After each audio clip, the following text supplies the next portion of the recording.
Domínio e imagem a partir do gráfico. O domínio no gráfico está associado ao eixo horizontal, certo? O eixo X, o eixo das abscissas. E o contradomínio e a imagem vai estar relacionado com o eixo vertical, o eixo das ordenadas.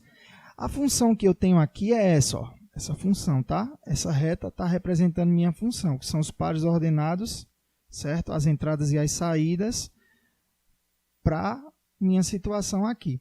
Então, percebam que no eixo X, os valores que estão associados a essa curva estão entre A e B, tá?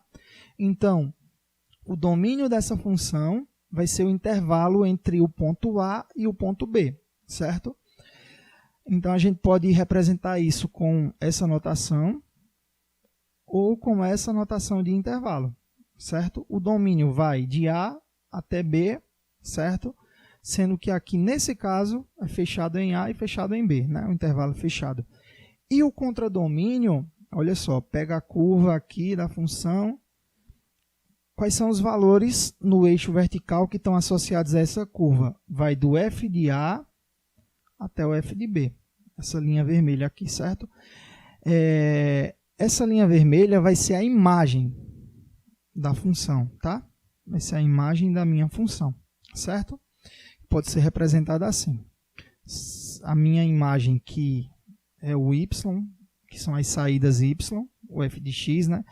Vai estar entre A e B, entre f de A e f de B, né? No caso, ou pode ser representada assim, com a noção de intervalo, tá? Domínio e imagem a partir do gráfico. Exemplo, olha só, se eu pegar aqui.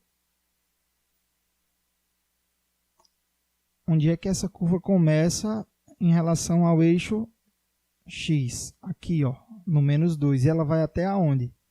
Ela vai até o 5, né? Então, o domínio dessa função vai ser de menos 2, o intervalo de menos 2 até 5. E o contradomínio dessa função, vou colocar de verde aqui, ó, se você observar, olha só, começa do menos 7 aqui e vai até o 7. Então, o contradomínio dessa função, ou melhor, a imagem dessa função, a gente está falando de imagem, tá? A imagem dessa função é esse intervalo aqui, ó, de 7, que é o f de menos 2, né?